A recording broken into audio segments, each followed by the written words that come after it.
either your LSAT, your GRE, your SATs, or whatever the scores are. And then there's like a matrix box. If you're in the top box, you get in. If you fall below in some of these other boxes, you're out.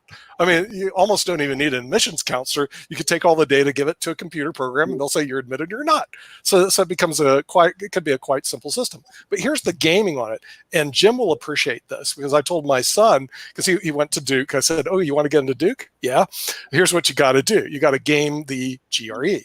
Well, how do I do that? I said, do you know how much time and effort you spend on video games? Because he was into video games. I said, yeah, you got to spend that much time and effort studying the GREs, knowing every little thing about it. So, and spend at least a year studying it. Now, I was coaching him because the opposite coach says, oh, you just got to do it natural abilities. It's like chess. Jim, how many people just walk up, hey, I'm naturally smart and I'm now a grandmaster? Never. Okay, they always work your butt off, and then you do well. So he did that. He gamed it, got like a 1580 out of it, 1600. Gaming the GRE, then got a full scholarship to the Duke PhD in electrical engineering program. Okay, but here's the point. If you didn't have a parent that coached them to do that, they will never get there. And so what happens is, in the elementary schools, they start off, and you know the Dalton School, Jim, one of the big chess schools. Oh, yeah. I was there not too long ago. In the Dalton School, what they do is they start training people on all the, not psychometric testing, but basically the ETS testing programs, seriously, which are your SAT, your GRE, your GMAT. It's all the same garbage over and over again. And they start training them in an early age, like an elementary school. And then by the time they go to high school and college, they whack these tests and they end up in the top box. And it's because the parents coaching, not the teachers coaching, that makes the difference whether that student goes to Duke on a full ride in a PhD program elementary in electrical engineering, or they end up going to Jones Community College. And that's the reality of it. A comment or a question. Abhijeet, what is it? I have it's a very good thing that Kim, which you have reminded, that there are layers of partiality which you have seen into colleges and schools on the basis of punishment. And then now Nicholas has added that there are parents, and then they have layer of teachers, and then professionals and private coachings. But I have a question from Mr. Snyder. Is this difference between people, or the discrimination between people on the basis of their race or color or their economic group, it's a very, very long and historical story.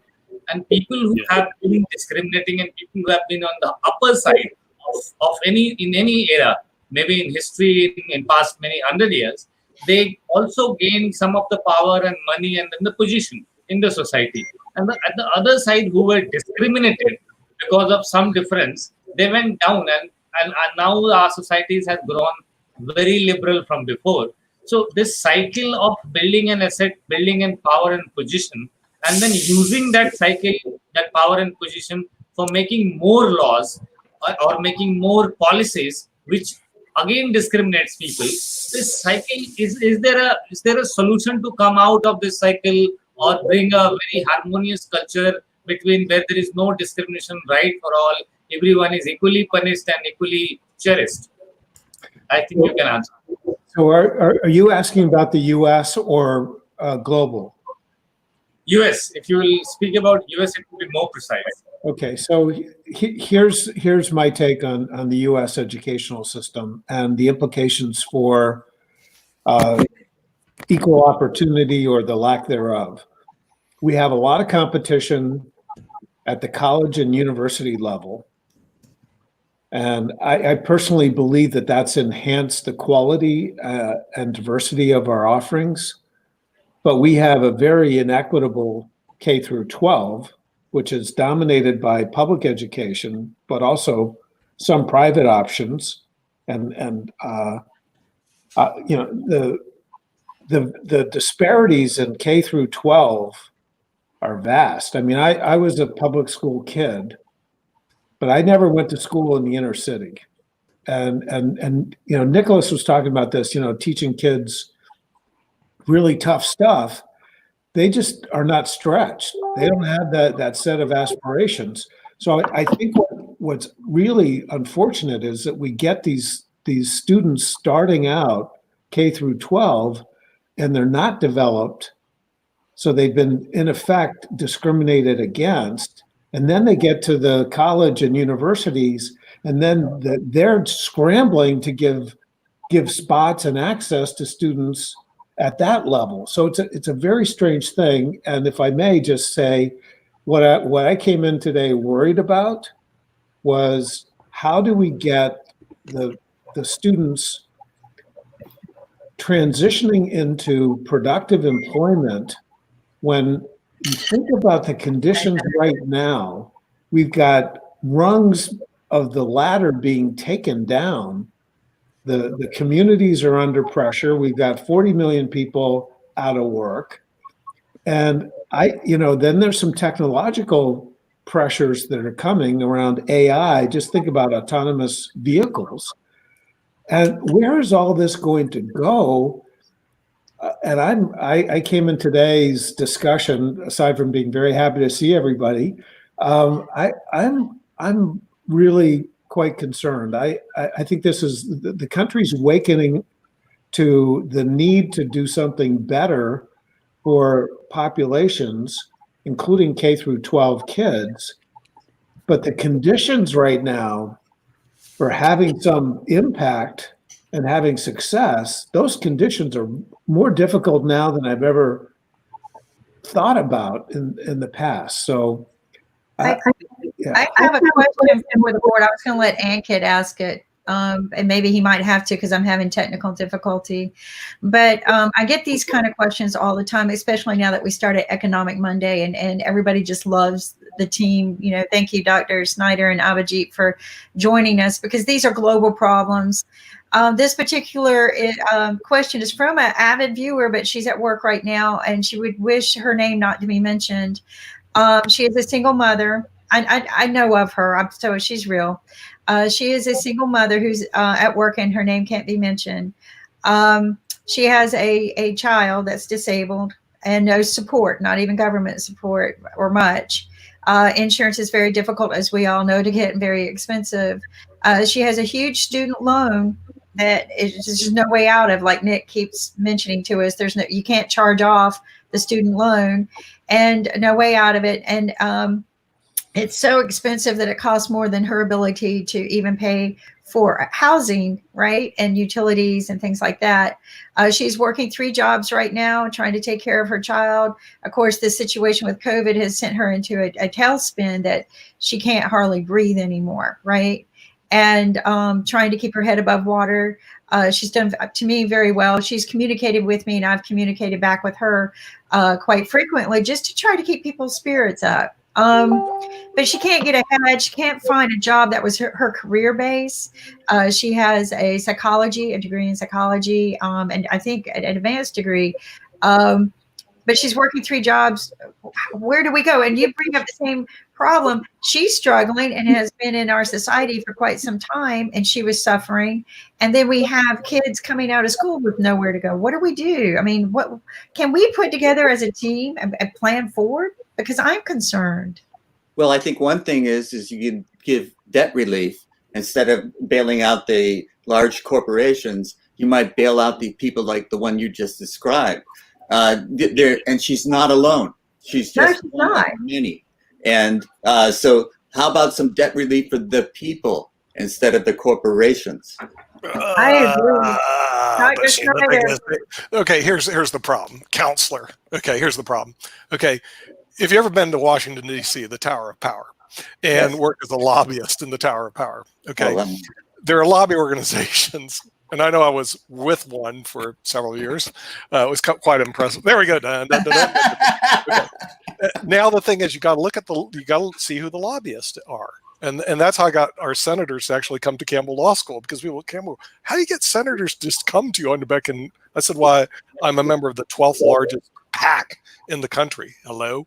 Okay. And PACs make a difference because they make the political contributions. And all I did is spend time giving political contributions out. It's kind of fun. But let me tell you something about the wonderful students that are out there. They do not have a PAC. They don't even know what a PAC is. let alone have a PAC. Now, if they had a PAC in Washington, D.C., then they could accomplish what you're trying to say, which is to actually repeal the BP CPA rule of 2005, which is the Bankruptcy Consumer Protection Act of 2005, which put a provision in that said student loans are not dischargeable in bankruptcy. Right, they are not It's a big problem. It's a big legal problem. But I figured a loophole. It didn't exist until 2005. Now, I found a loophole yesterday. if they allowed student loans to be dischargeable in bankruptcy, you wouldn't see 1.7 trillion in student debt. Okay? So all you have to do, if you want to correct this student debt problem, rather than creating a class of indentured servants, which I've yet to see that case argued before the U.S. Supreme Court, which I think is a case. Wait a minute. Let's do it. Now an indentured servant. Okay. Why am I indentured servant? Because I have a loan I cannot discharge through bankruptcy. I'm forever having to go to work to pay student loans. Okay. You're technically an indentured servant. I'm sorry. That's the way it is. It has not been argued before the Supreme Court. Their argument back is that it was a freedom of choice. You had solving the problem is a three-letter word. It's a PAC in Washington, D.C. You'd be surprised how well they do in the Tower of Power. Okay, you can literally get senators to show up on your beck and call if you're a member of a powerful PAC. Students have no PACs. They don't even know what a PAC is. Well, maybe that's something we could do, Dr. Edward, is put together, even on a global basis, because I'm sure might be a problem globally for students. Oh, no. Dr. Edward ain't going to go tell a student, hey, guys, you need to start a PAC. Can you a PAC? Are you kidding me? Not a PAC. You don't want to get those Yaleys out there with a big PAC. The Yale student PAC? That could be a dangerous animal in Washington, D.C. Dr. Edward, you brought up a huge concern that was weighing on my mind as well. I have found a loophole, and I'm going to talk to Nick about it because I don't know how legal well, it's a loophole, right? But and there's a loophole in law everywhere. If you really read every law written, which is a passion of mine, is you can find the loopholes because they're all written so that the judge can use that law as he deems fit when he makes his judgment. And this is what I tell people. That's why there's never justice in what we call the justice system. It is never the same founding. It's never the same basis. They create precedences, and those precedences are changed. But it's never been fair. But the thing is, it's up to us to go out there and find those loopholes. And if we want to use them, it's kind of like the NOL situation going on with Trump, right? I agree. If he had an NOL, then by God, let him use it, because that's one of the things that the IRS comes down on me about is an NOL I had the same time he did. So it must be an issue, a flagged, and it might be because I was Republican back then. I'm not Republican now, but maybe they're red flagging all Republicans that had NOLs. We've seen that happen. Well, you're audited by a computer now, anyway.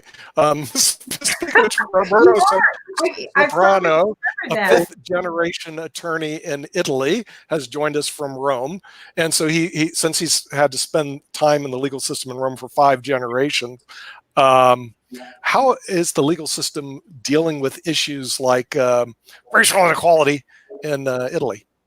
What do you guys do over there? Hi, Roberto. Hi, everybody. Well, we have a unique approach. We don't do anything.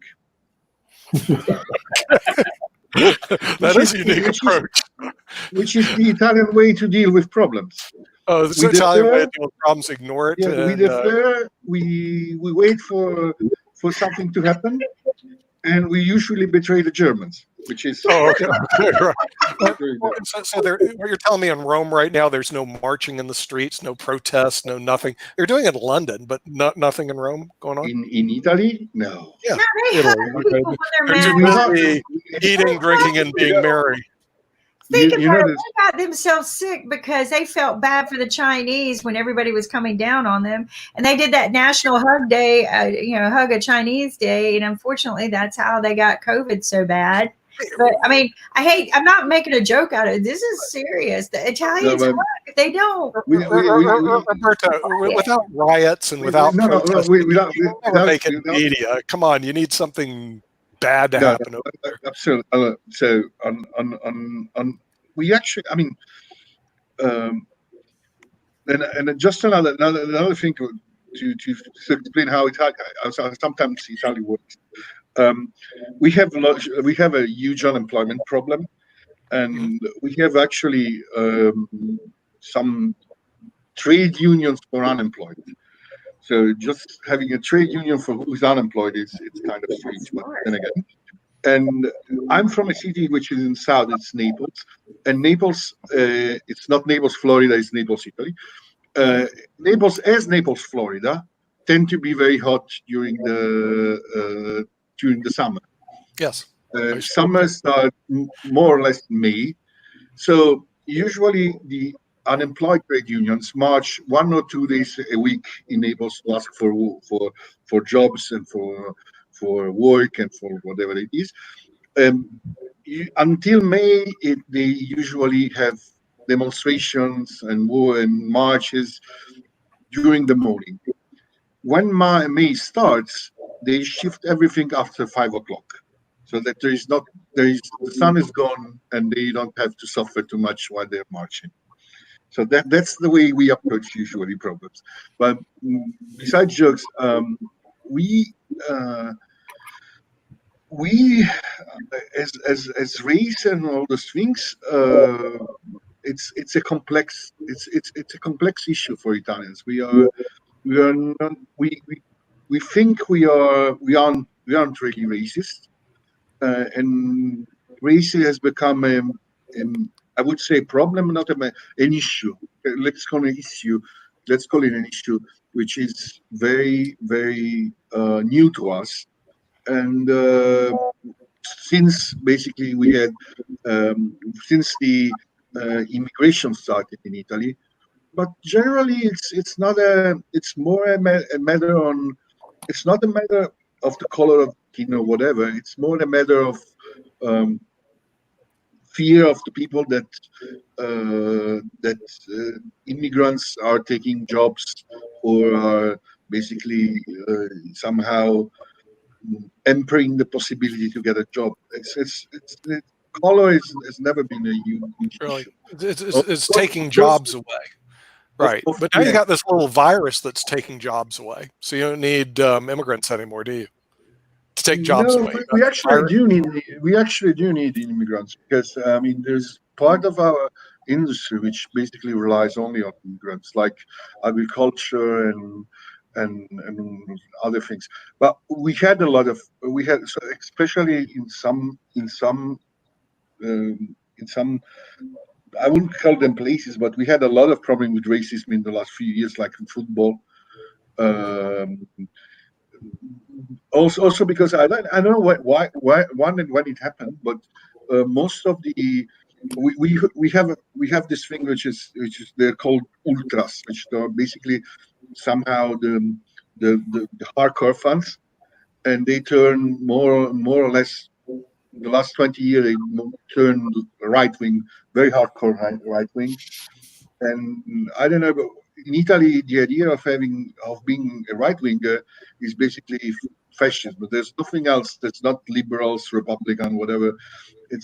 And in some instances, it came back to also color of your skin, or whatever. But usually, it's not a big problem. It's you're mostly judged for the person you are, not for the color of your skin. I love that. Roberto, I have a very small question, a very quick one. It's very good to see you from Italy, and I just want to know that across the globe, this is going to, and it has started from the United States of America.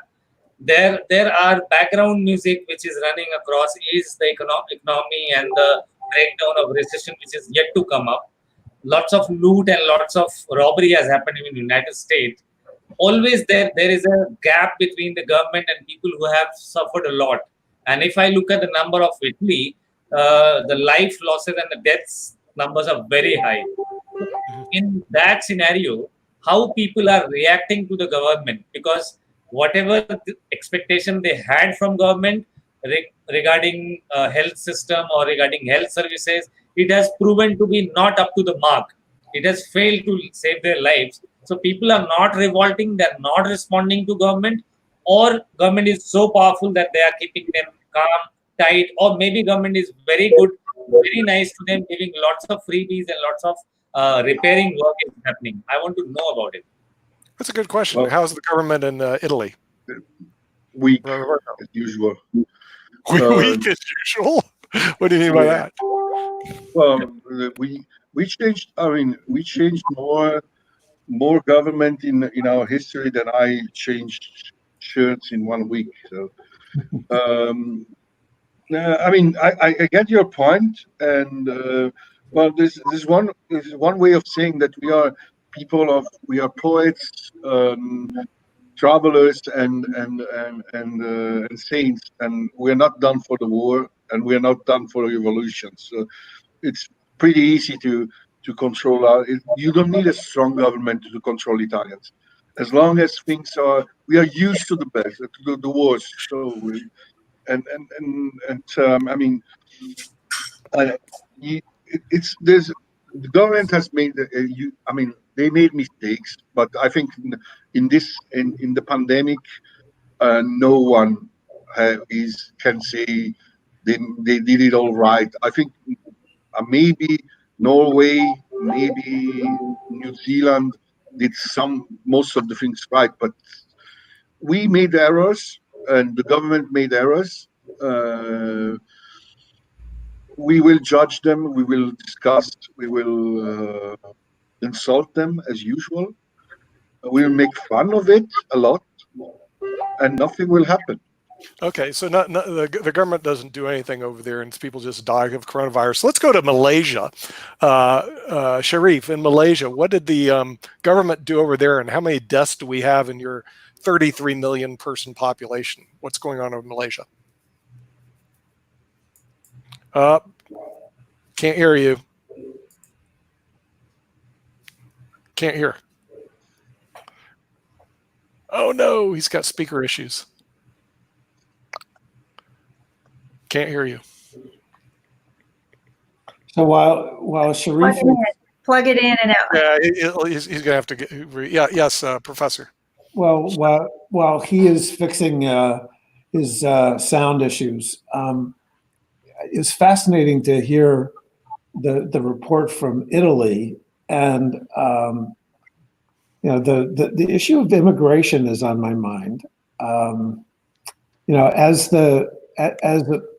people who were born here grow up here and they feel that the first rungs of the ladder are not within their reach, that's sad, but I think that sadness can turn to anger very easily if, and there may not be a logic to this, but a sense that illegal immigration has resulted in fewer opportunities. And I wonder what's going to happen going forward when we've got 40 million people unemployed. You know, as an academic, you know, I've always thought about this and thought, well, it's good to get more skilled people in. A related issue now is with Hong Kong. I don't know if you've read about this, but the UK is talking about inviting people from Hong Kong who have the appropriate designation to just move back to or move to the UK. And there was some discussion in the US. But I think this is a very combustible issue for the US right now with the unemployment. Technological change is going to make jobs yet more scarce. And of course, the inequities around K through 12. It's I think this is fascinating. And Italy, maybe I'm wrong on this, but Italy has a problem with illegal immigration that's potentially very significant. You know, there's so many access points through the Mediterranean. So I'm just, you know, I just wonder as we go into this period, whether it's the U.S. or Southern Europe or various parts of Asia, whether immigration is going to become just a really difficult issue and combustion for the politicians. We used. I mean, it has been used in Italy as a scare tactic for a long time. For the right wing politician has used immigration as basically the mother of any evil, and of course it is combustible, and people is sensitive because there's also a cultural clash. Most of the people coming in is young, and we are getting older. There are, I mean, we have I mean, there's various reasons why we have tolerated illegal immigration for years in Italy. One of those being that we have a good relationship with all the Mediterranean countries, and we don't want to have any kind of conflict with them. But since Libya has basically gone wild, and there's no government anymore there, which is the and as ever a good idea from the French. I mean, so, but then again, since there is no government, the problem has increased, and we have tolerated a long time because most of the immigrants weren't actually going to stay in Italy. The idea was to go through Italy and go to Germany, go to England, Right. go to France. Just passing by. Yeah, I mean, on our way up north. Yeah, the first figure were 75% of illegal immigrants coming to Italy were going to move to other countries. So it wasn't a big problem for us. It was more a problem at the beginning, like how to, with the boat sinking and this all the activity to save the people and to basically made them go through the process. But the idea was they will in any case disappear. We had a law which was fantastic. They would be they would be recorded, and then they would receive a slip, basically ordering them to leave the country. And basically it was a way to say, like, go to Europe, go to the Northern Europe, who cares what you're doing, because there's no way that somebody would take a train or a ferry and go back to Libya or to whatever other country. So problem is that now most of the countries have also unemployment issues in Northern Europe. Wow. Yeah. And there is a lot of people which stays in Italy. And I mean, again, it's we don't have a rule as usual in it, but mostly they are accepted.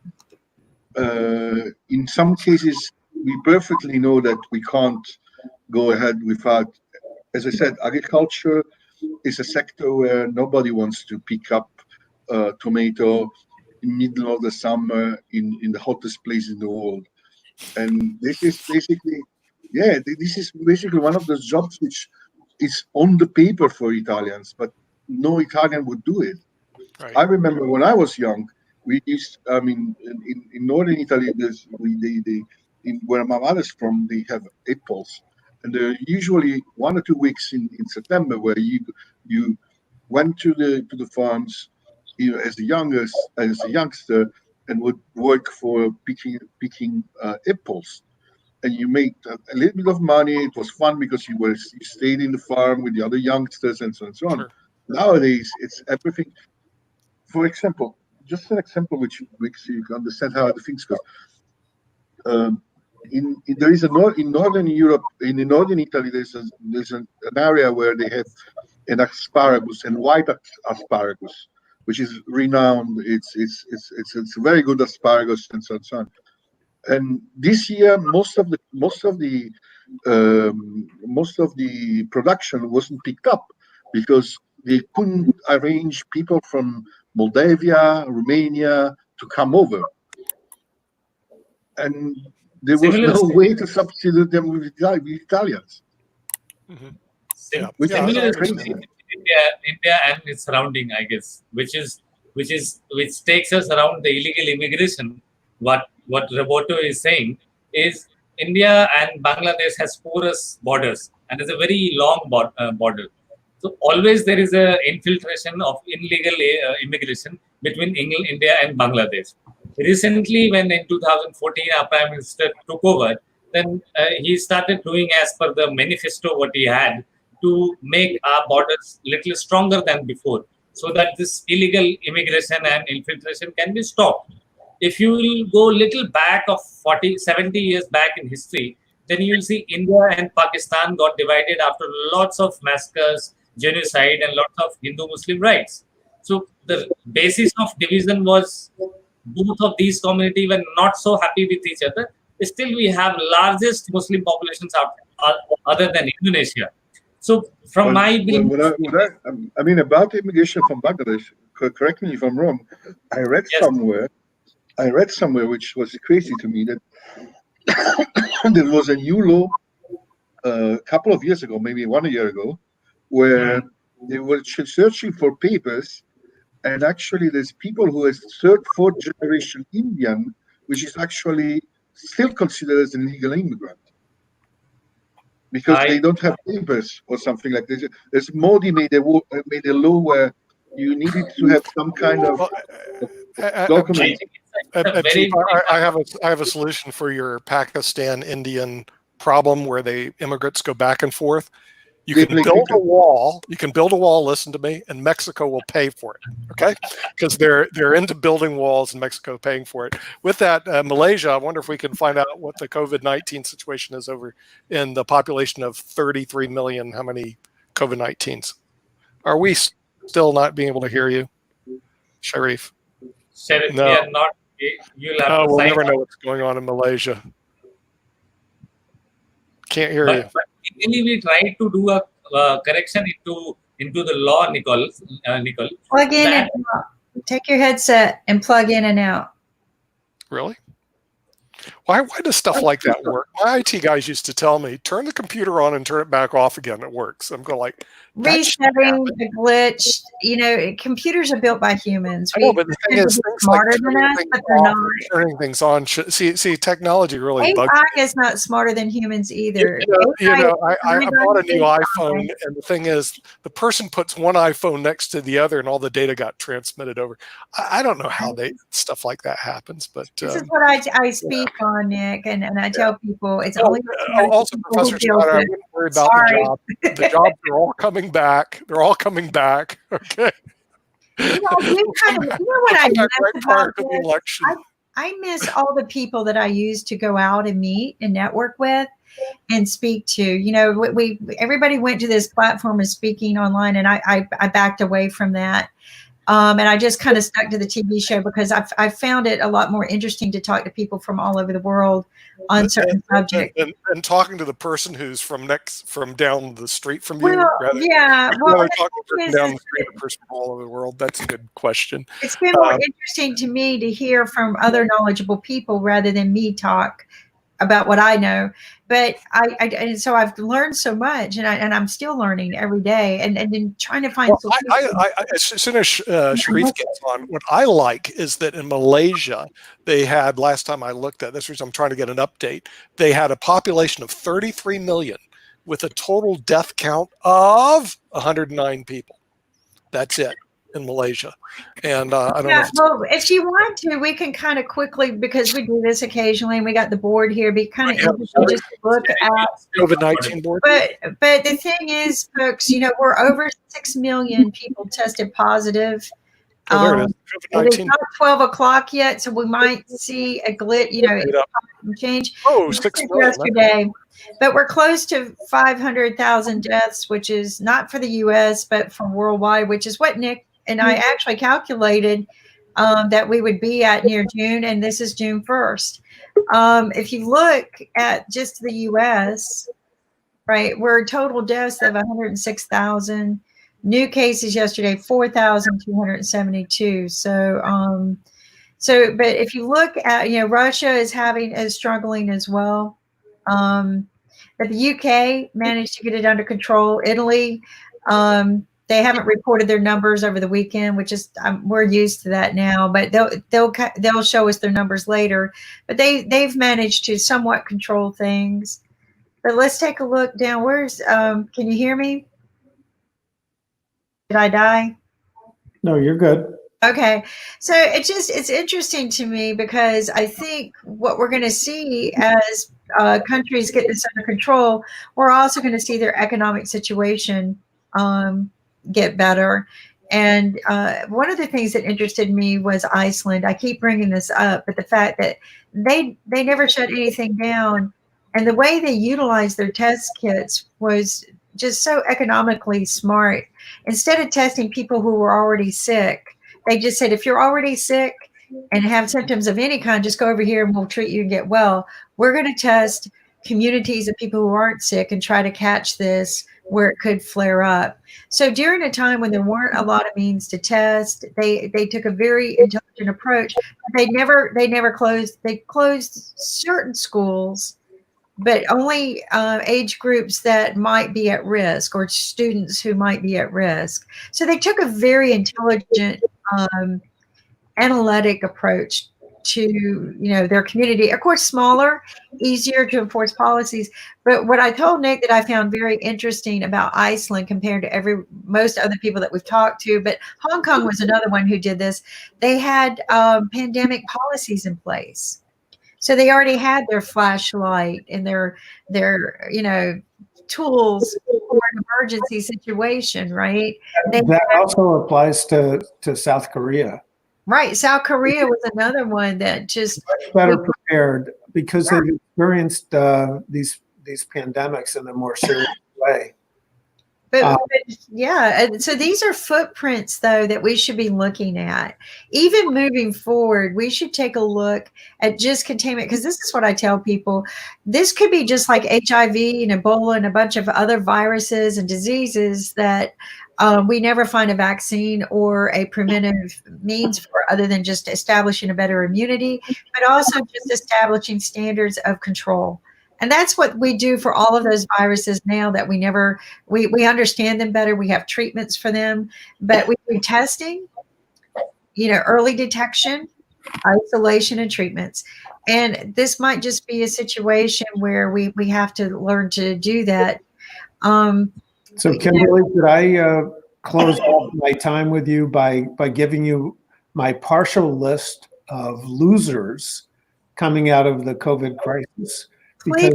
Please, yeah. I would love to hear this. Thank you. When the economy comes back, what will change? And of course, I don't want to skip over the people who've actually gotten the disease and the many who have passed away. But if we go beyond that, and we imagine that we're going to get beyond this in some way, whether we have a vaccine or not, we'll maybe have better treatments, better testing, and so on and so forth. Which sectors are going to be under the most pressure for the longest period of time? Well, travel, airlines, cruises, trains, subways, buses, very difficult. Absolutely. Higher education, we talked about it, but for multiple reasons. In terms of in the U.S., we have lots of programs that rely on people coming from outside the U.S. It's not clear that they can get here, that they can actually matriculate. Plus, as we talked about earlier, we're going to have the emergence of very good online alternatives in a way that this was in place before, but it's certainly coming on stronger now. Restaurants. It's just a very tough business model to run a restaurant on 50% capacity. And I just don't, I'm worried about jobs in all these sectors coming back, but that's on my list. Now, this may sound snobbish, but the arts, museums, who's going to want to go? And also fun stuff like improv and sketch comedy and Second City in Chicago. I don't know if you've been to live theater, but if you catch it sometimes they're projecting their voices, and you can just see the spit coming out of their mouths. And it's just like, who's going to want to be in the front row? So the art, hotels, cities. I think cities are going to be challenged for multiple reasons. We talked about it, and this was before the rioting and the protesting and the massive devastation to cities. But they're going to be under a lot of fiscal pressure, and then people are going to be able to work from home. And I've seen it around the New York City area. There's just massive movement, temporary, and in some cases, I think it's going to be permanent, to outside these cities. And just imagine, even for the companies that continue to operate and want people to come to work, they got to take the subway. And when they get to work, what do they have to do? They have to take an elevator. A lot of people are just freaked out right now about getting into an elevator. And then families with kids, and single families, single parents with kids. I think this thing has put so much pressure on these families. And then of course, the people whose businesses are not going to come back, and the unemployment, the people, even when they get their jobs back, they will have suffered a big setback. So with that unfortunate list of losers coming out of the crisis, maybe next time I'll talk about the winners. Yeah, that'd be a good idea. Well, Some positive aspects. Winners, but maybe a task force, Right. maybe some tasks that we could take amongst ourselves. We're intelligent people, of finding out how some of these things. One of the things you mentioned about theater, I love, but I saw Tony Shalhoub in a show in New York. I love to go to New York for shows, and one of the things that happened when you said that is when he did something, he spit out a grape. And that grape, I was sitting front row, and guess who got hit by that grape? I'm dumping my stocks right now in the airline industry. I was listening very carefully. I dumped the restaurant industry. I'm dumping my stock in education, the Apollo Group. I used to own that. That's gone. And I'm dumping. How do you dump family stocks? I don't see that. So, Okay. or city stocks. But anyway, Professor Edward, we're going to. I want to hear the winners because I want to know what stocks to I believe buy. in solutions. That there's a solution for a lot of things, not everything. But we'll find it. But let's make a task force as a team. You yourself said that you speak with some really great and wonderful people. I'm sure you meet a lot of people every day. That maybe we can pull together some task groups of brains, right? Not people politically interested. I think most importantly, we need the rungs on the ladder for young people. Rungs on the ladder, and I like that. I like, because people need to know they can climb. People Very need nice idea. Go ahead. Yeah. All Go right. ahead. Bye, everybody.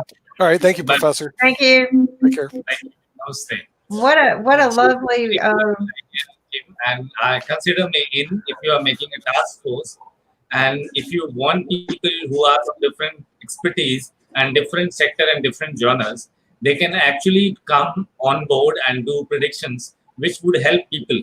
So lots of things which we were facing, I don't know whether it is important or whether it is applicable in other countries or not. But in India, as last time we were discussing, there were more than 100 millions, 10 crore people who displaced their jobs and their places. There were more laborers and there were more workers who were working on the construction and highway and roadsides. They don't have job. They had to go. Few of the cases, not few of the cases, I would say 100 and 1,000 of cases, people traveled by foot more than 100 and 1,000 kilometers with their kids and their family. So it was very, very painful for entire nation when we saw our laborers and our working class going to their native place.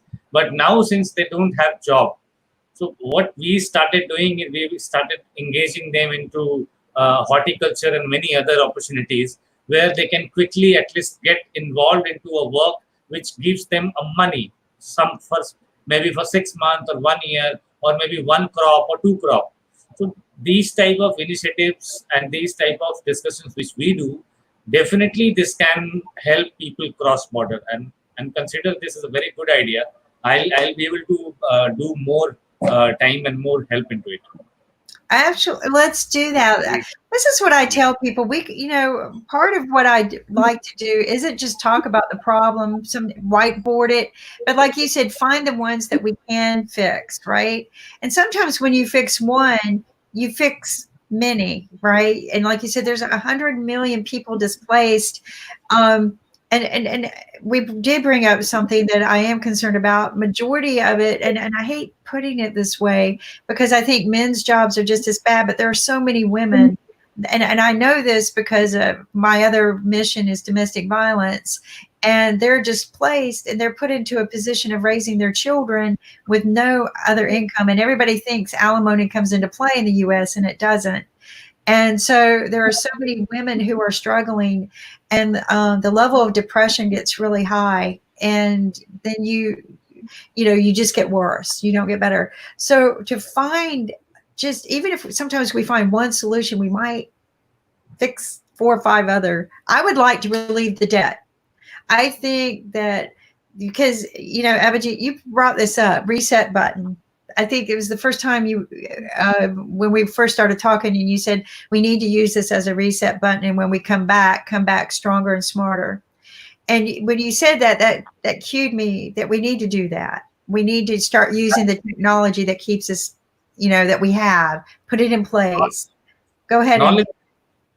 Ankit, I would like to ask Abhijeet and Roberto that we always talk about managing the economy and things like that, and we know that there's a pandemic happening around the world. Can't we freeze the economy for a couple of months so that we start from the new day whenever there is normal, and then we start the transaction, and in between we can freeze up so that everything is freeze? And secondly, what about tax holidays?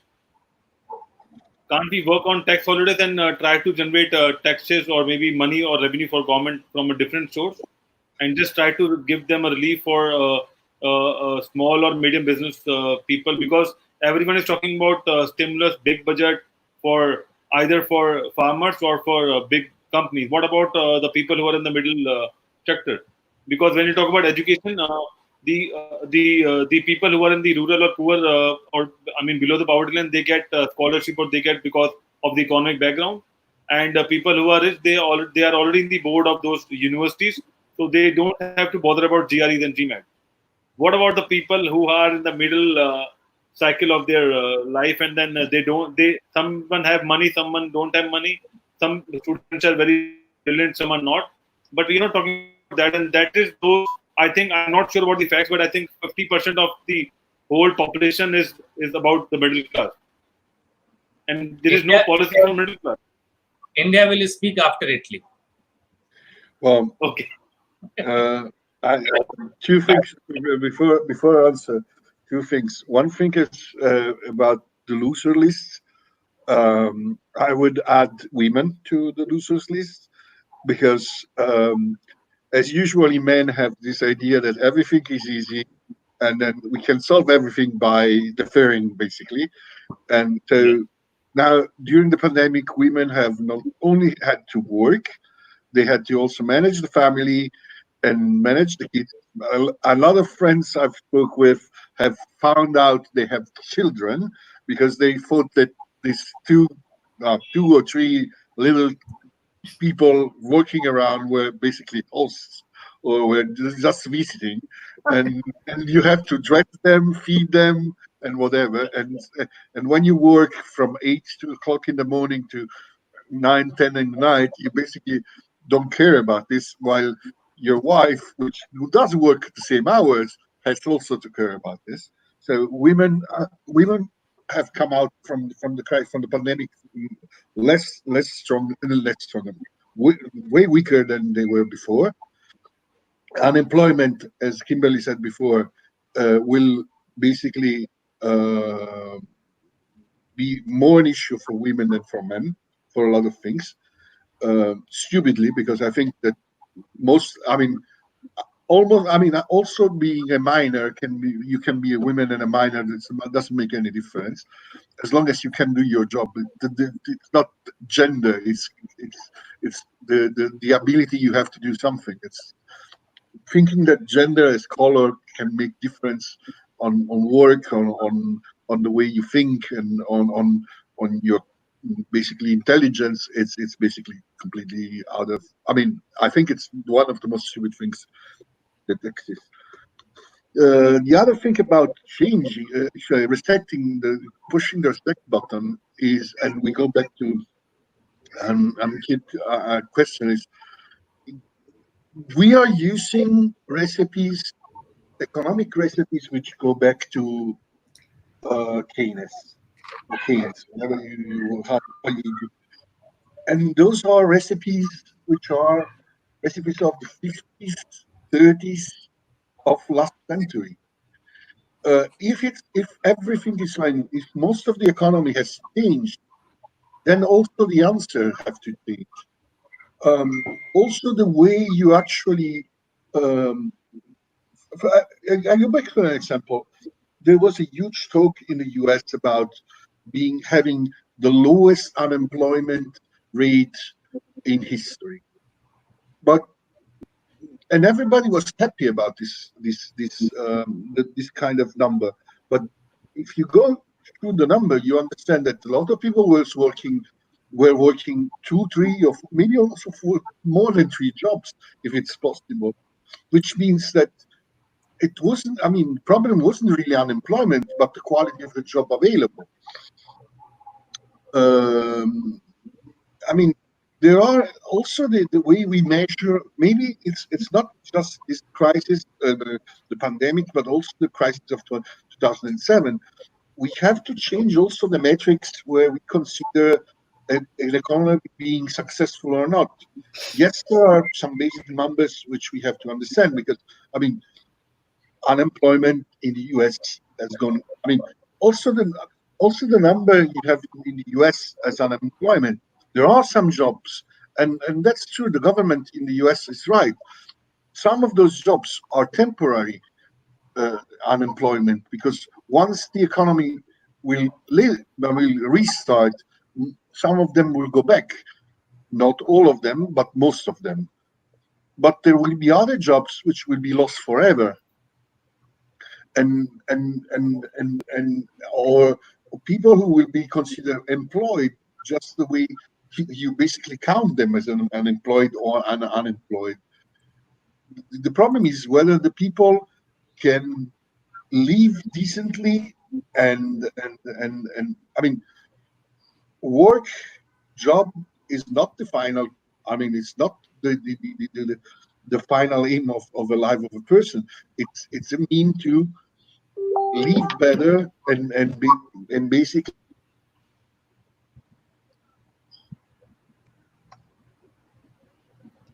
to live better and to live, basically, not to live better, and that's it. So if you do 3 jobs, it's what's the quality of your life? So going back to the stimulus, I don't think there is a recipe really to really solve the problem. The only would be put as much money into the system as possible, which is not basically something realistic. And but I think we have a possibility. I'm really skeptical about the possibility of the humankind to change, but we have the possibility to change some of the main characteristics of our life, of the modern life. We should try to do it, and have a better standard of life, reduce the gap between the rich and the poor, which is, from my point of view, very complex, because the system is rigged so that the rich. I mean, there's a song of an Italian rapper which basically says, "The last will stay the last, since the first. I mean, since those who are first cannot be catched." So that's the way the system is constructed, and maybe that's one of the things we have to try to deconstruct and have the possibility also for the last to give them the basic need, I mean the basics support, and give them also the possibility to grow and to better their lives. And because I think at the end of the day, if there's more people who has, I mean, I don't think that there's one pool and you have to divide the pie of the richness. Richness can always grow. There's not a dimension and a limit to the growth of richness. So if you can divide it, if you can basically invite more people into it, maybe there's the possibility to invite even more people and have better life for everybody. I know it's utopistic, but maybe somebody in the US would say it's socialism. It's not socialism, but then again. Yeah, and you've got a good point. Abhijeet, you said you want to answer from India's point of view. What? Ankit, I'm basically answering what you have asked, that what kind of tax holiday and what kind of direct benefit transfer can be done, and how much we have at as of now, how much we have achieved. But before COVID-19, what was our economic situation? Everything what we take today in account is coming from there. So I would quickly take 10-15 seconds to explain you how it works and how it was doing there. Because from last 4 to 5 years, and now I'll include 6 years, India was going through a very strong transitional phase in terms of economy. India, before 2014, before Prime Minister Modi took over, was being counted into one of the very critically ill and fragile economy. Thanks to our last government, who were what sort of economic reform they were doing and what kind of growth they were recording, that it came openly into newspaper that India is one of them, which is very critically ill and which is most in world's 5 fragile economy. And the new thing which came up with the Prime Minister vision is the way he was developing a particular state, Gujarat. On the basis of that, people in India decided to vote for him on a pan-India basis, because his business model or what economic reform he did as chief minister of a certain area of a state, he worked very well, and then he asked vote for that development. When he was voted, then he had a long way to go for the reform. He had to do a correction of India's image into global market, which initially he started.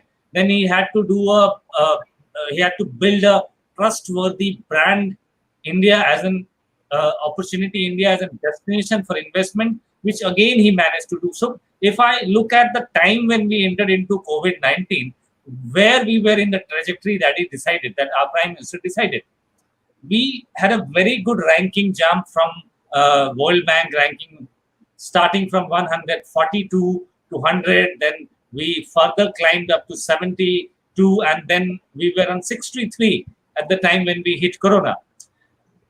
From 63, his idea of making and developing India as a world's favorable destination for investment. What problem we have with our economy is it's a limited economy. We have manpower, resources, language, and we have all potential power which can challenge the economy of China in Asia. We are more open to world, more open to adaptive languages and to work into shifts, and more open to learn new things. And it is something which people around the globe like about India, because of its IT infrastructure and lots of back-end job which we do for the global IT. So these are the things which require only one or two, you can say, components. One is an investment, basic investment, which we needed from a foreign company as FDI, and second, skilled manpower. When you reach to skilled manpower, then you have to start skilling people, and it does not happen overnight. It takes months and years, and sometimes when you have to do a correction, then also. So one of the tenure of our last government, it took over. It just gone into doing the repair work. What happened? What went wrong into last 70 years? If you discount 7 years of Vajpayee government, then in this term we were targeting mostly on the side of bringing industry from China to India. And it happened to some extent, it happened also. But if you see when Corona came and this lockdown happened, economy got into an economic arrest, and what we could do, by that time we developed a mechanism to transfer money from government account, basic government accounts, to people accounts directly, which was not there into last 60 years. So there was no DBT, and the number of and the amount which has been transferred by DBT from the government to people who are laborers and who lost their job and who are getting pension is very high, is unprecedented highest as of now. I believe there are lots of things which we can do. Tax reform is one of them, but again there is a problem which comes in is in India the population which pays tax is very less, is less than 3 to 4%. So in these scenarios, our government machinery for its income and revenue, what we call has to be distributed with people are dependent on a very small source of income, and it also have to run the economy and have to run the show and the other thing also. So tax reform at this stage of time, or giving a period for holiday, it is in the list and it has very much been discussed, and I think in couple of weeks you will see and you will hear about it from us. I think I would like to add one more thing, and maybe it's a suggestion for the government and for our Indian people. You know that we have an Aadhaar card, okay? And you know what happened in UP, that they just did a social experiment, and in that people who are buying liquor, they are putting a mark, and then if they are buying a free food, they are not allowed food because they are ready to buy a liquor at double cost, but they don't have money to buy food, and that's what happened in UP.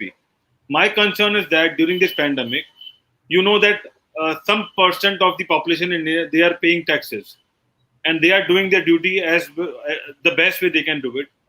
So in that scenario, whatever it is, yeah. So do you think those 3% should get something in return, maybe something, so that they should feel good about it? Because you need to boost those people also who are doing good in that.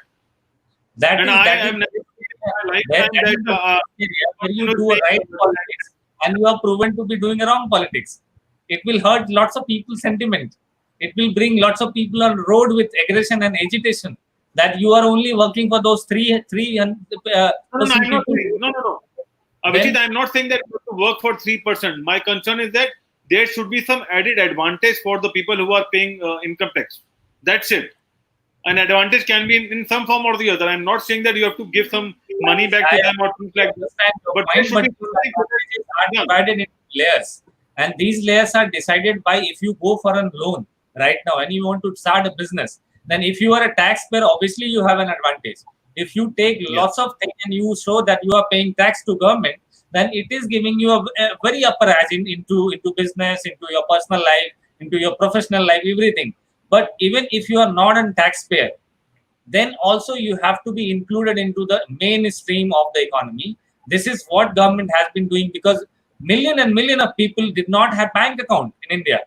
So they were included in the economy after opening a bank account. If government wanted to reach them, they did not have an account. So you have to send it to state government, then a state government has to send it to the district. District has sent to county, and then it goes to village and panchayat.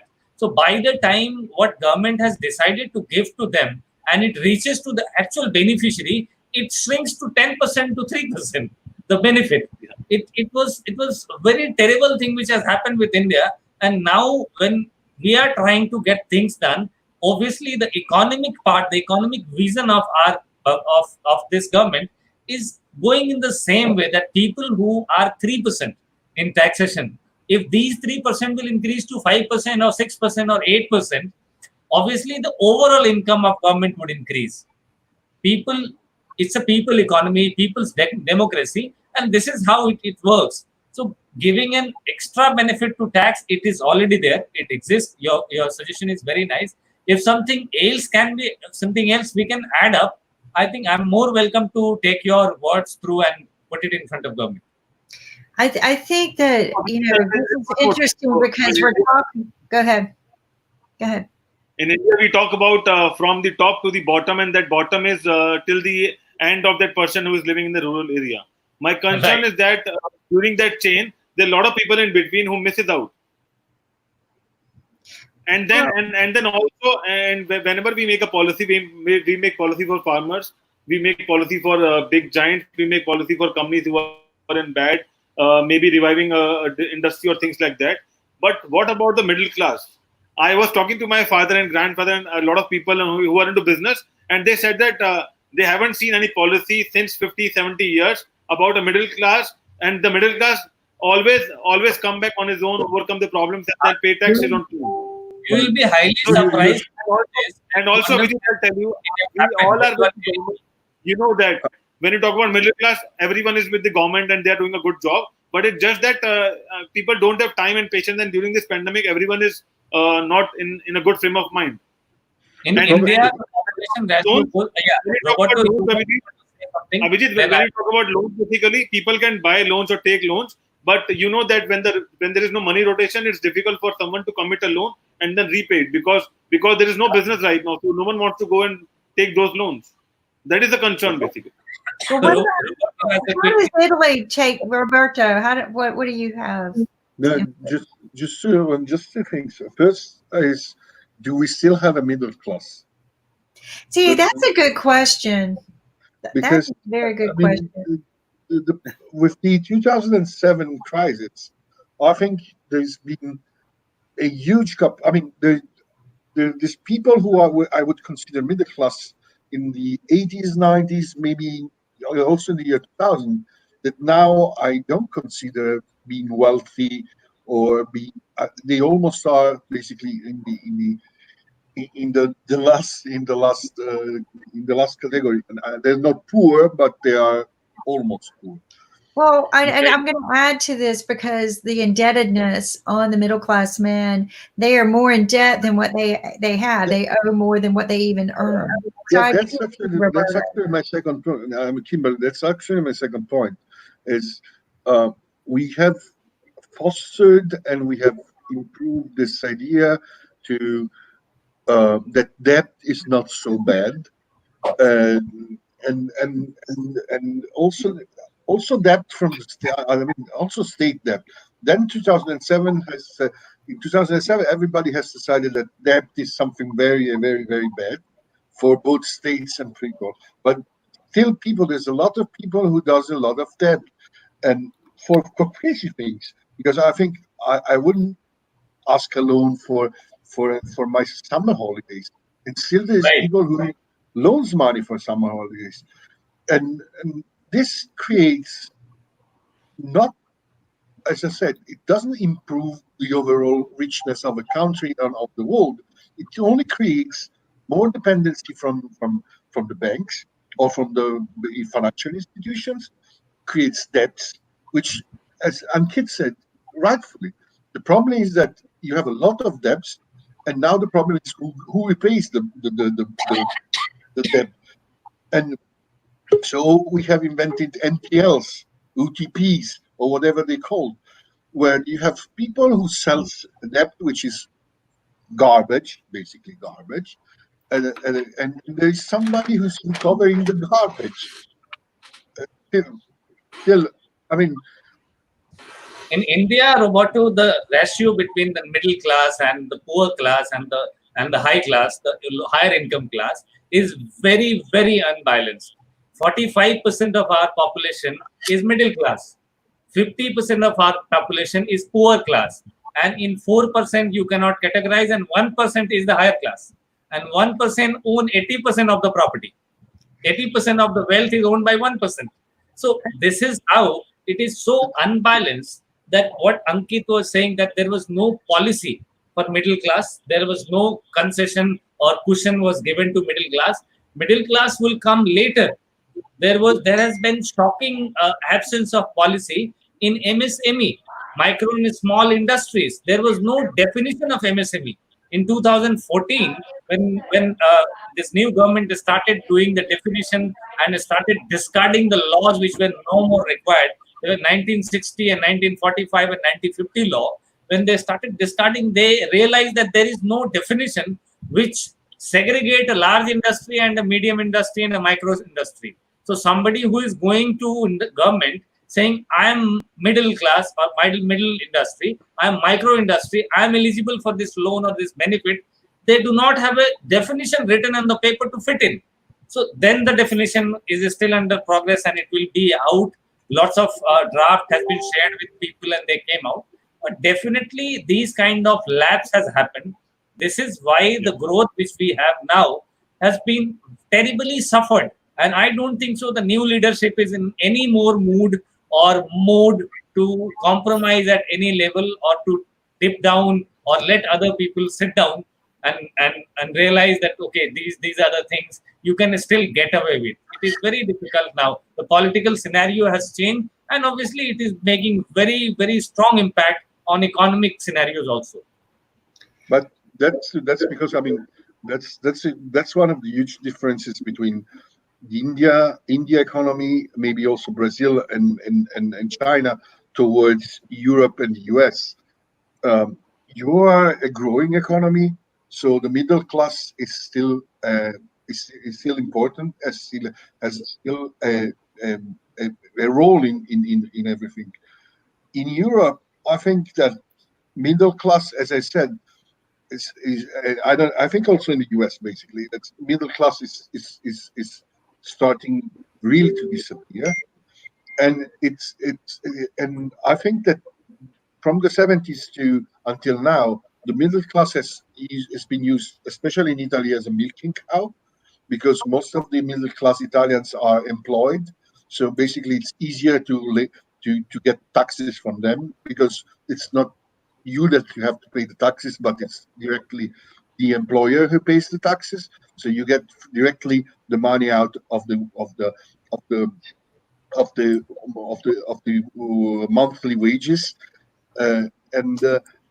so there's a difference in the stage of it's weird to say, but it's different in the evolution of your democracy and economy between our economies and yours. Yours is way better than ours, although it's considered a prior stage. No, because I mean, China, Brazil, other countries, maybe Africa some African countries in the next 5 to 10 years will be growing economies. And when the economy is growing, there's a lot of things that can be done to fix everything. So you are really in the position to maybe take advantage from our failures and from the things which haven't worked. Everyone has to learn something from history. Yeah, that's. I mean, there's a way of saying in Italian that you have always to learn. Pizza is still more popular than samosa, but we are trying to get samosa a little higher.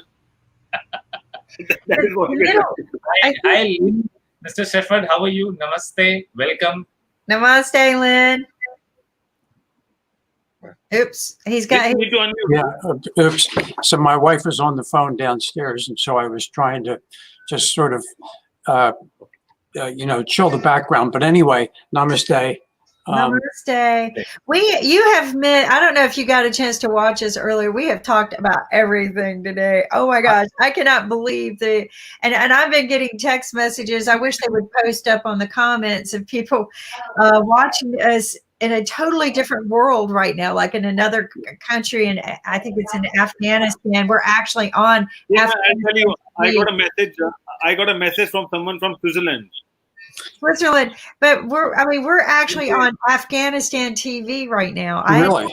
Yeah. So like we're on their network, and I don't know how that happened, but that's fine. The word is spreading but here's the thing. I heard a speech the other day that the top 1% of the country, right? And then you have the bottom is 90%. And this is pretty much probably the same in every country, but generally about 90%. And then the middle class, we take care of both, right? We are the indentured slaves for the top 1%, and we make sure that the others get something, whether it's the 40% or whatever, 90%. But that the top 1% owns more assets and money than the bottom 90% combined. And that was an impactful statement to me. Because that is why housing. so But then I found out, that China owns all of our assets and bank and money in the U.S. So what does it matter, right? Because it doesn't matter that the top 1% owns it, because China owns their assets. So it is. And not only that, I think this virus is reaching and hitting US There's a also. background noise coming from somewhere. There is a noise coming from somewhere. Is that me? Background noise. Is that me? We might Yeah. have. Someone is watching YouTube or something. The virus which Kim is talking about, the imbalance virus of 10%, 9%, and 1%. Few people are owning many things and many people are owning nothing. And this unrest and anxiety and agitation, the age of protest, then loot and then violence, then fire and robbery, these cycle are repeating again. And I think with this recession, if we are not discussing it globally, that how many people different nations have and how many resources they are left with, whether they will be able to take care of their community and their population, or there might be an international intervention to help each other and go out of it, then it would be very difficult for nations to handle their own economy and not land up into a civil war kind of situation. In the other side, if you see countries who are not very wealthy, they also have to take care of their population. So it is better to understand that what we basically need at this stage of time, and basically we need food. We all have shelter, fortunately. Yeah, agriculture. We need food. That's right. Agriculture is coming up very important, and not only agriculture. Agriculture is not possible for many of the countries because of weather and land and soil issues. So countries who are not so far advanced and very self-dependent into agriculture, they also need to cooperate and do a mutual understanding with those countries who have surplus crops. So these global understanding and these global things, I'm sure we can add lots of value. But I want your views, Lean, that how this thing which has started in United States again now about the violence and the things which we started when in the beginning of the debate. What are your views on it? How and why it is happening?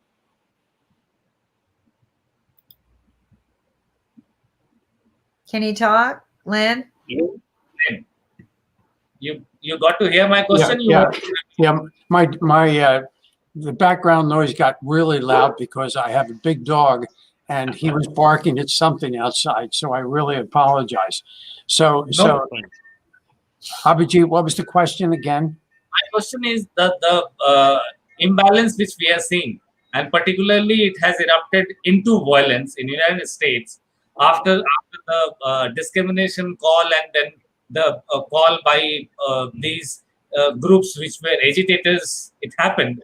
What are your views on the balance which we need to create post-COVID? Because it's not a story limited to United States. It will spread wherever there is an imbalance. People are not getting rights, food, or clothes, or home. Right. They will get agitated and they will come on road and they will revolt. So lots of violence is on the card, I can see. What are your views? How to balance it now?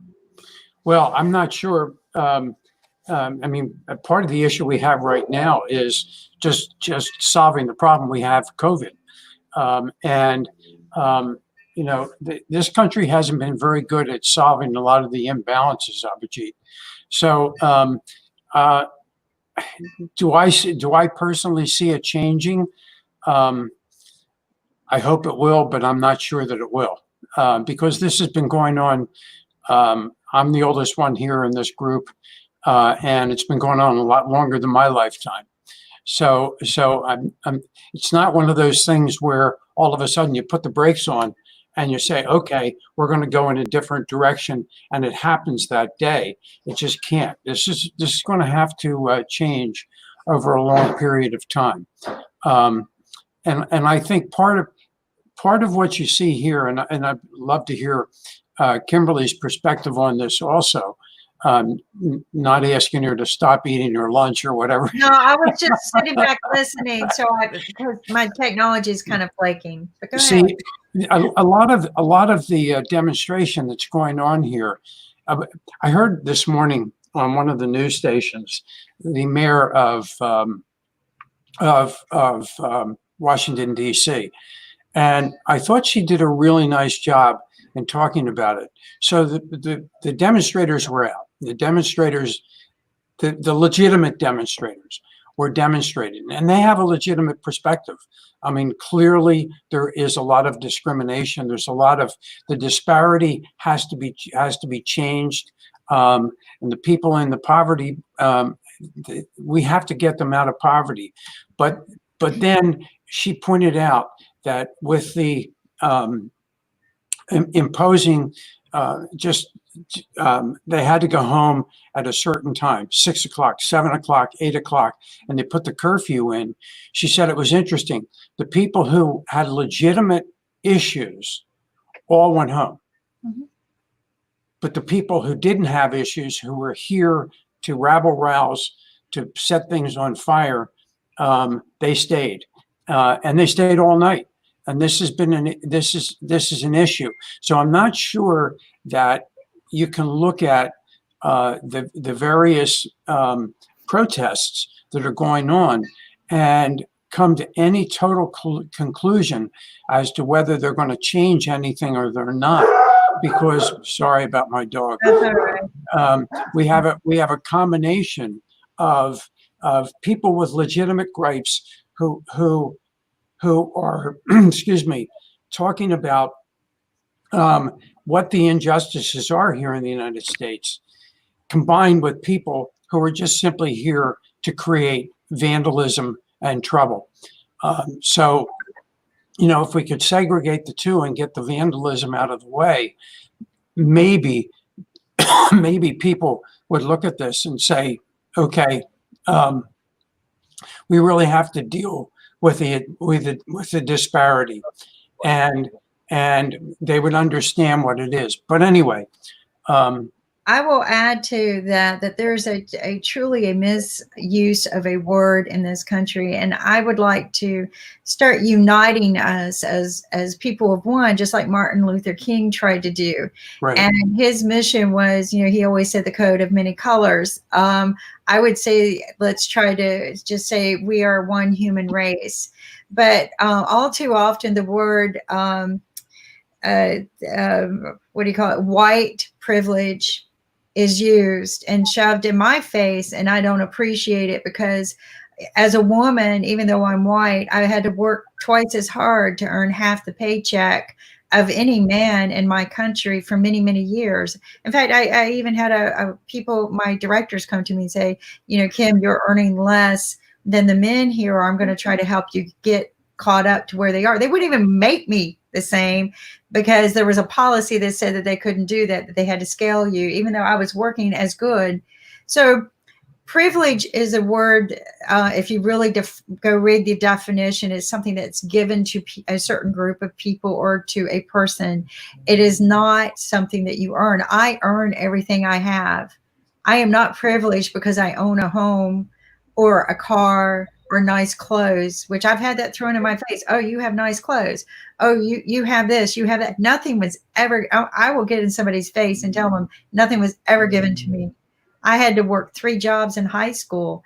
I sat there and watched people of other color get free college education handed to them, an opportunity of free that I had to, if I applied for, I was told no, because you're white and you have white parents, you can figure this out.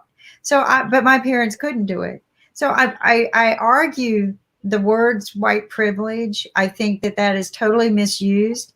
But the other problem that we have in this country is majority of these riots are paid for by an underground organization. Mm-hmm. People don't Right. know that, but they fuel it. And it's not even, I want to tell you right up front, it is not even people of the African American. It is funded by people of different political groups trying to spur political issues. So the people you see that are legitimately there for the protests, that have reasons to speak, they will leave quietly, just like you saw our friend Zach film the quiet and peaceful protesters. The people who are there rioting are paid to be there. Mm-hmm. And every one of them should be arrested. Every one of them should have to go back and rebuild that building with their hands and pay for it. But they're not. Not one person will be not one person will have to pay a dime for the damage. And here's what bothers me. You are protesting for the right of a life, yet you're taking away something that you don't even know. Burning down a building of a person who probably was donating and giving you a job, right? You just, no, this is a sickness that it's not even a sickness. It's criminal. I agree. Well, I absolutely agree with that. Actually, the mayor also talked about the fact that you could see the people coming in, and they brought, she called it tools. They brought all their tools with them. The real protesters had no tools. I mean, she defined the tools: Molotov cocktails. They all come with a baton. They all have a baton. Exactly.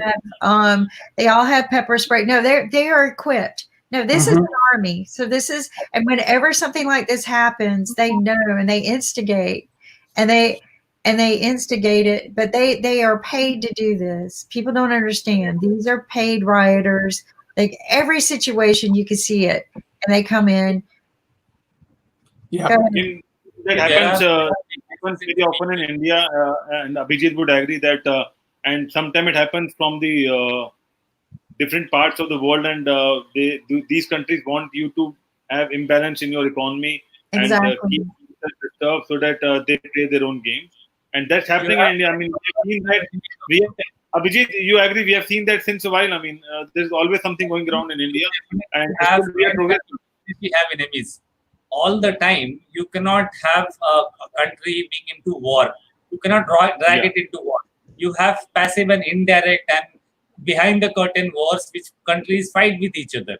So if you see in India, right, when they used to happen and now when they used to happen, the only difference between the riots earlier used to happen and now the violent riot which happened is now we find out the source, how it has been paid, which are the accounts, which are the bank accounts and which funds, how it has been transferred. Sometimes it is linked with Pakistan, sometimes it is linked with Afghanistan, sometimes it's Al-Qaeda, sometimes it's ISIS. So what kind of organization is funding to people whom they are funding in India?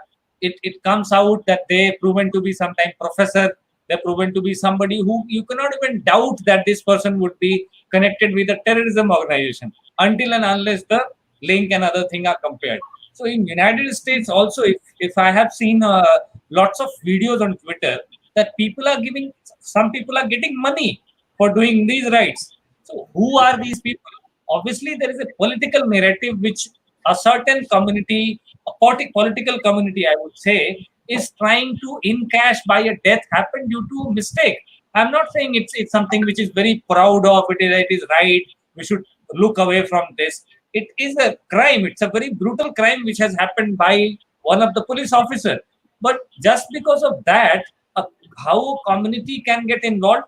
A police officer who unfortunately killed a guy, he may kill another guy of different race and discrimination tomorrow. So if it is a natural protest, then all people will protest against it, not a certain community. So if a certain community is getting into it, then obviously people have worked as an instigator. There are people who have utilized and there are people who have encashed their mindset, their economic condition, their income group, the kind of stress they are going through and the kind of requirement of cash or I have seen more than 12 videos where people are entering into shopping malls, and they are taking things and they are going away because they need it. They are not writers. They are simple middle class and lower class, low income group people who do not have excess of these. So if anybody who will support any sort of excess violence or any sort of non-state activism or vandalism of life and vandalism of property of government or public property on the basis of because somebody died and in an unfortunate situation, it is not at all, it cannot be justified. It will lead to a very, very wrong precedence and it will lead to a place where there would be no government, no police. Only thing you can do is you can get into a civil war. Yeah. And Abhijeet, you know that, I mean, this is during the pandemic and during the riot, but generally shoplifting is one of the, what you can say job people do on general day-to-day basis as well. And this is the time when they are in a fix and they need a lot of things to to earn their livelihood, and that's why things are happening like this. But we have Roberto. Something to say. I think Roberto want to say something. Go ahead. Just three very fast things. One is, it's obvious when you have matches and going around, there will always be somebody who debates and will try to make his own has an utilitaristic way to be there. It's obvious that if you have a lot of people, then that somebody will do something wrong. That's something which is obvious. I think it's always obvious that if you have a lot of people who have no access to, because it's too, to what they think it's the American dream, like buying fancy shoes, fancy stuff, and whatever. If they have the possibility to loot and basically have it for free, they will try to get the they will make the best out of the occasion, which is a crime, absolutely, but still it will be it's basically human. Another thing is about being paid. Let me say, what goes around comes around. The social tension policy has been one of the basics of the U.S. policy for foreign policy for almost 30 years. And no other, one of the countries which had the most suffered the most about this was Italy, because we have been basically for years during the 70s and the 80s, and basically, there's a strange rumor that we have been basically the field where the communists and Russia and on the one side and the US on the other side were battling for supremacy in Europe. And it's an agenda. If somebody has a political agenda, one of the things which makes people more upset and more uncomfortable is deaths and riots and things like this. So there will always be somebody who will exploit it. Finally, going back on what happened in the US, I personally think, as far as what I've seen, the US, the United States have a problem with police. There are things which I've seen, whether it's on TV shows or whatever, done by policemen, which it's completely unheard of and impossible in Italy. In order to basically throw you on the ground, tap you and whatever, in Italy you need to have a real reason, not just when you say go down. And you cannot go stop and the street because you're a policeman. There is nothing wrong with having a political agenda, which in US case is highly mixed with the incident which happened. But the problem is people who are of a certain class or income group or a color or any discrimination or any sort of culture or creed, they may have a feeling that I am being neglected, I am a minority. And in that case, if they ask for some certain right, the state cannot bow down in front of them. It has happened in India. So if you would not earn or if you would not understand from what happened from our side, we started a reservation system. So what Kim is saying, that I have to work more to earn equivalent to male people in the United States, right? In here in India, what happened that if your degree or your ranking or your merit is not so very high, but you belong to a community, that community has done lots of protests in past, that we are very less in number, so we please give us some sort of special category reservation. So few seats in all jobs and examinations and colleges and degrees, it is kept there.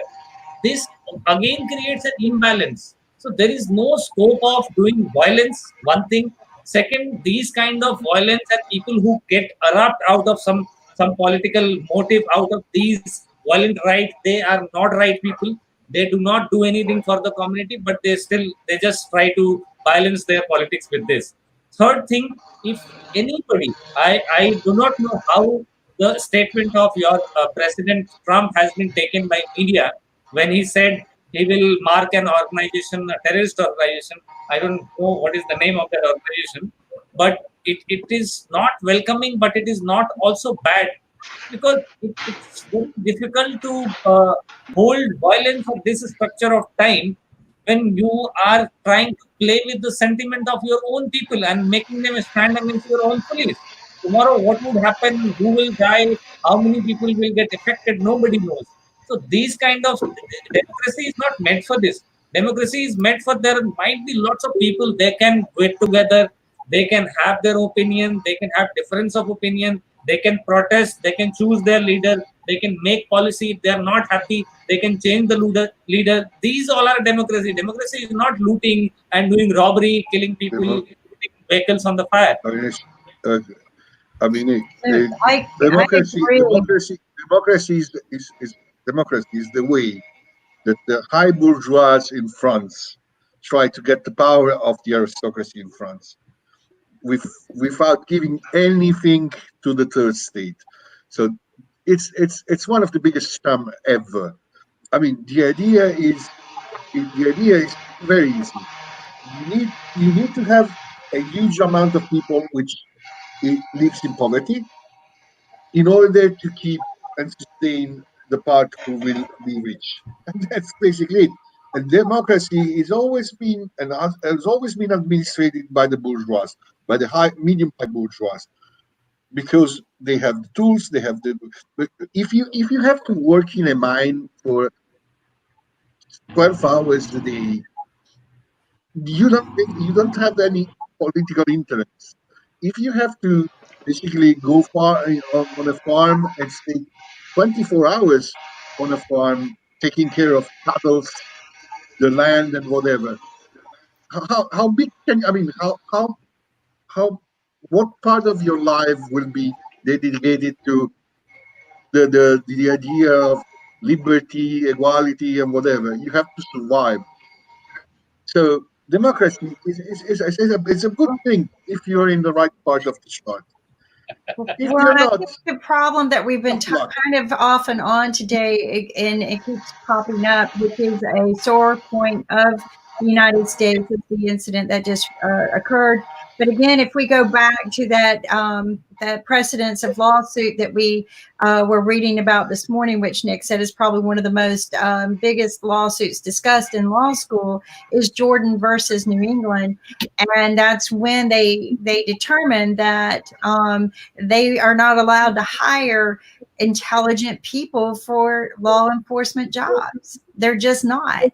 In fact, they are encouraged not to hire people with high level intellectual properties, and that is a problem. And the other problem we have is transparency. But technology, and this is why I'm glad Abhijeet is here, technology has given us that leverage, right? People were able to film it. We have substantial evidence to support situations that we've never had before. But I would like to welcome to our IBM TV show, Home Stoner. Welcome.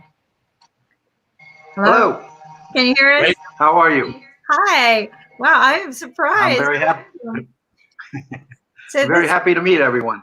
Well, Holmes and I don't think he remembers this because he meets so many just really fabulous people in his career. But we met back in December at a Miami event. And then I think moving forward, I might have met you again just in quick crossing because you're everywhere. And then all of a sudden, I see your name listed with a very good friend of mine, Henning Morales, on a post. Oh my God, I keep bumping into this man. I have got to sit down and have coffee with him. He's just everywhere. So then I realized that you're part of Henning's team, which is always just, I love watching Henning do things because he just gets the best teams. But welcome. Well, thank you. I know Henning because we are working together. I'm on several different film projects, one being the Asian Film Festival that we do every year, and then on the Family Film Awards here in Hollywood for family films. So Henning and I are very dear friends. Well, and you are in the film industry, and I'm going to let you share with our team here. And our team shifts throughout the day. We got all these different kinds of just people coming in, but we have Abhijeet from India and Roberto from Italy. And one of the things I love about India is I learned that they only have two religions there: Bollywood and cricket. Okay. Bollywood and cricket. And I've been on this, doing this show since March 4th, I think it is. Ankit might come back and correct me. But those are the two things I've learned about India and love, is because they put so much into their film industry, which is still a thriving industry even through this COVID problem. How do you feel that the U.S. is doing with the situation in the film industry? Well, I'm the chairman of the Pacific Rim Business Council and the American International Chamber of Commerce. So yes, I see things myopically. I see them through the eyes of the small businesses. We have over 500,000 small businesses that we have as participants in our organization from here to Mumbai. So seeing things from an American perspective is a bit hard for me, seeing that we're in 22 countries and in over 50 cities.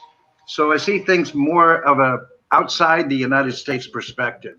But as the United States perspective, as far as the film industry is concerned, we see that probably as we move into the 21st century and we start sustaining ourselves with our new facts of life, we're going to see this business morphing dramatically into digital, into smaller events, into a lot more satellite transmission, where we are going to internationalize the film industry much more so than before.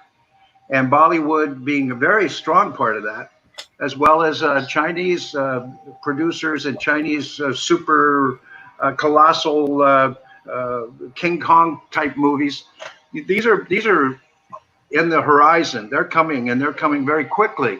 And the Americans have to start realizing that no matter how they want to retreat and kind of retrench themselves as being the hallmark of the industry, this industry has gone digital. And when it went digital, it means it went international. So all these different cultures have all this talent and all this amazing creativity that they're bringing to the fore. And we have to learn to live with it and meld it all together and make sense of it all and start understanding it and communicating more effectively. No, and you make I think the biggest word you just said is communicate, right? We need to be more, yes. You could have said a better word today. Go ahead. You have people here from Italy, people here from India, okay?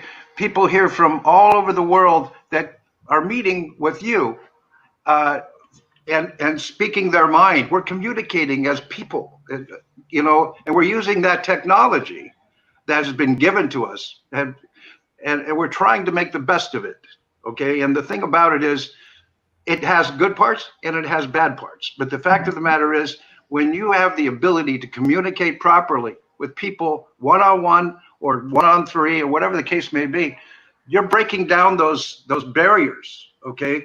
And when you start retreating and closing yourself off is when the problems begin. And that's true. And one of the biggest things that we have to do now is, as much as ever, is a favorite phrase of mine from the Japanese when I worked with them for many years, is we have to open our kimonos and keep them open right now. We have to open your kimono. I picked that up, and it just made sense to me that if we're just transparent and open with each other, it's amazing what can happen. But one of the things I've enjoyed about IBM TV is that it has been so global. We have had people from all over the world, and just I hate saying everyday people because they're all top in their professions, right? But we're not politically driven. We're all about this, right? and how can we solve the problems? We're not here on a political campaign. And I think that's one of the things I've enjoyed about what we've been evolving is the conversations that pan around that. Share with our team a little bit more. You kind of gave a little opening of who you are and what you do, but share more about what your job entails. I have a question, quick one from Mr. Holmes. Okay. Yes. I have a very small question is about in this pandemic, when the world is living inside their home, inside their houses, the intake and consumption of video and Netflix and everything which we see on the phone or internet or YouTube has tremendously increased. And in this increase, Yes. also the supply has also at the same time increased. Lots of webinar invitation which we give daily. We do not attend, that's another matter. But in this, quality of content has gone down, and plenty of new content which is irrelevant, which somebody is trying to say something, maybe there are very few people who are willing to even listen it. So that has also came into about a number of webinars and videos. In this scenario, how do you look that the entertainment industry, particularly the phone entertainment industry, I don't know what is the exact terminology of Netflix and Amazon Prime, what we call it in the industry, but how is it going to respond to the content and people who are creating content, since the content has increased this much, how they will cope up with the competition in this time? That is a very big issue, and in the fact that policing content is becoming nearly impossible. Just look at YouTube. YouTube has close to 1 billion pieces of information that they just disseminate every single day. How are people supposed to police 1 billion pieces of content? Sorry, I haven't asked for policing. I have asked how they are going to meet with the competition between each of them, because people are so fed up with lots of content, and we want to hear or see or let any video with a very high input quality. It is obvious because of lockdown. So not policing. You mean to try to do an SEO on the content, right? How does one do an SEO on movie content? That I couldn't tell you. That would be a quandary for me. I wouldn't understand on how to do that, seeing that there's so much volume. Every country in the world, including the Philippines, is making a movie every day. Mexico makes 2 movies a day. Even Puerto Rico is making a movie a day. People all over the world are film crazy. Okay, they're involved with this. I know, because I do the International Film Festival. Last year we could only take so many films that wanted to compete, and we had 570 films that we had to take. How are you supposed to see 570 films in a week? Physically impossible. So serious binge watching, right? Everything comes into microseconds, and you got to say, you can't really judge the value or the content because you don't have enough time. It's too much information, and I don't really know how to answer your question, but hopefully we'll figure out a way to do that. And those are some things that we're talking about. I do want to talk about some of the policing topics that you were bringing up, because that is curious to me, because there's a lot of that going on. How are they? I mean, I know they're using artificial intelligence, but are they enforced by government to do the policing? Normally, yes. Normally you have, if you get into countries like India, like China, Philippines, Japan, Korea, these different countries that we work in, we have offices there, so we have these things coming and going in and out. And normally they'll have some kind of sensors that will filter that information out, because there are a lot of things there that are acceptable in one place and not acceptable in another. So you're going to need to police that. So they'll have, as you said, some AI in there, but a lot of filtration systems through their server systems, where they will look at keywords or they will look at phrases, and then they'll ferret these things out as much as they can. Some countries are very strict about that content, and other countries are wide open about that content. Right. I mean, go ahead, Ankit. No, I mean, we all know that AI will play a bigger role in our future policies, both with the government side as well as on the other side of the world, where people are looking for loopholes. And AI can monitor each and every person, be it the gadgets, be it the keywords, because since the time we started using 5G, that means you are in the monitoring process, and you can't hide out yourself from those gadgets. We are very excited to use those drones, those mobile phones, and all those things. And these are all the policing tools made for bigger companies and for government. And that they will make decisions based on all those. Whatever data they can collect, and then based on that, they will take the decisions. So that's going to happen, and we know about it. Let me ask you, how is your experience with 5G so far? So I just used 5G when I was in South Korea, and the technology looks good because because of the way the internet works on 5G. But apart from that, if you just do some research about 5G, it's scary because you were always on the CCTV camera monitoring. People are watching you, catching you, and a lot of things going around. If you talk about cybersecurity, we are using Netflix and all those things, and we have smart TVs. And using 5G, I can play a camera on your smart TV, and I can watch what you are doing. It's so a lot of things. 5G is hackable, it's not secure. So Kim, it's not about hackable. People like us have developed 5G, so we know how to crack it, and people crack it for their own purposes. I felt like 5G. So 5G was supposed to solve a particular problem in the tracking industry as well, not just easy for hackers to get in, because they didn't close off certain gaps that they should have.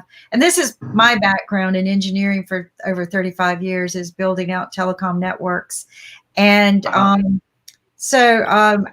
was curious. Everybody always came to me about this particular problem. One of the problems that most networks had is they could not track Z-axis, right? And that in itself is a huge, great step to meet if you want to provide better security solutions. But as you said, with every technology comes good things and evil, right? So you have to be very, very careful when you open that door, that there's always a Pandora box of evil that it can be available for. One of the things I did in one of my inventions was go ahead and solve the Z-axis problem before 5G came out. But that's not what happened with 5G. It ended up, to me, and you might have a different answer, Holmes, but I felt like that it became a bigger open door problem. So where do you think it's going? Where do you think 5G, where's 5G taking us? So I think it's taking us to bigger opportunities, the more open doors. And that's the reasons why we have more open doors to hacking. But where do you think? I know where it was intended, but where do you think it's going?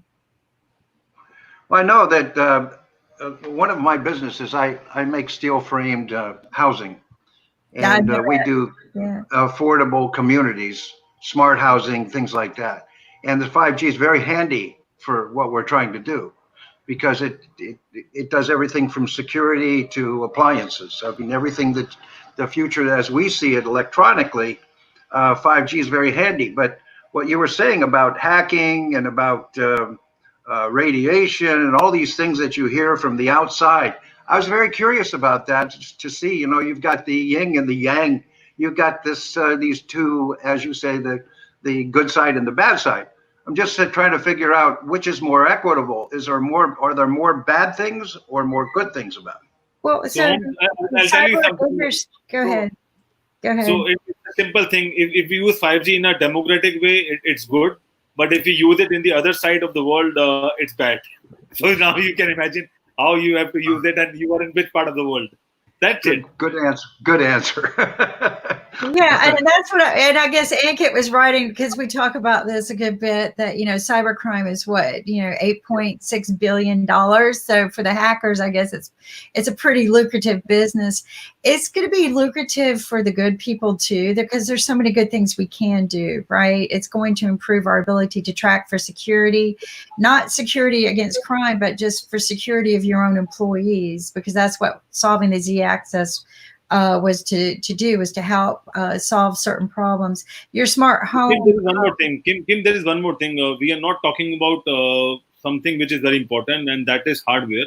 We all use mobile phones, and all the data are in the phone right now. Okay, so whenever I change my phone, I transfer the data from the old phone to the new phone. But what happened to the data which is there on the old phone? And then we just scrap it. Okay, and then people take those phones. There are a lot of companies who buy old phones and then they manufacture new phone out of the old phone, and that way they are doing their businesses. And now when you are scrapping your phone, a lot of companies are taking the data from the phone and then they are utilizing it in n number of ways. So as whenever you install an app, you give your access to all those I companies. didn't know that. Yeah. So when you store an app on the phone, even if you clean your phone, this is what I was going to tell people too. Even if when you clean your phone, that's not designed to clean everything. So you got to really almost like fry your phone so they can't get the. But you've gave them. I'm sorry, I didn't mean to bump into Ankit, but he's right. They the apps alone are still there for them to access. So all my phone data are here right now. Whatever phone I've used, I put the data in here. Well, but the thing is that, but a lot of people don't understand that, the Bluetooth it has been an open door for every one of our devices since the day one that it was built. It was engineered and designed for you to be able to do short way communications, but there was always half of it opened, so they could do other things.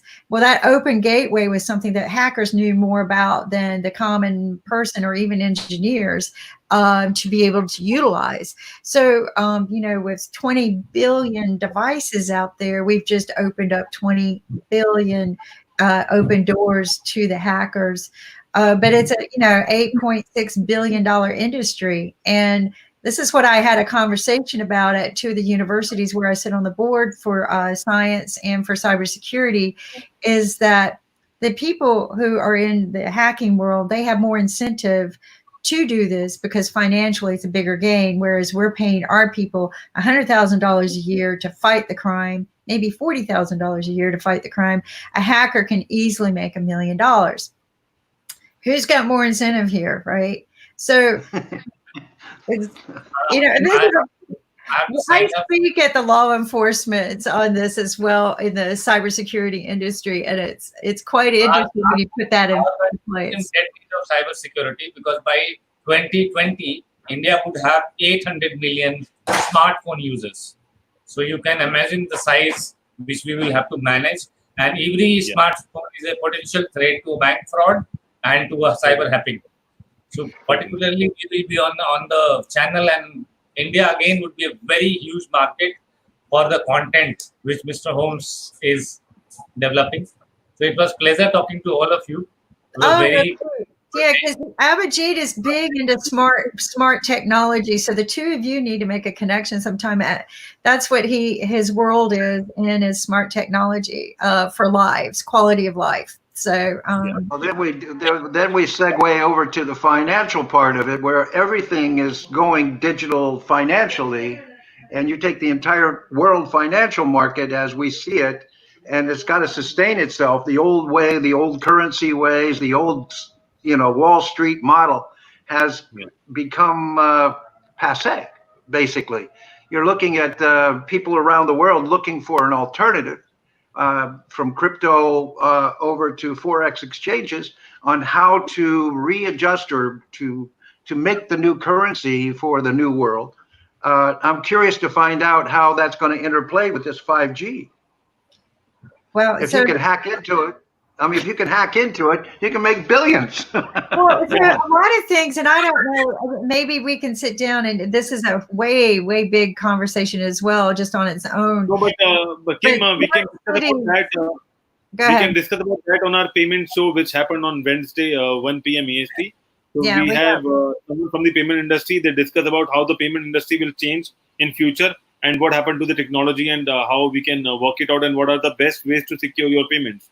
So Well, we have a fintech show on Wednesdays, and fintech is definitely, the way we're moving to maybe you got your cryptocurrencies, and then you had fintech, and then how do you merge the two so that you can regulate it?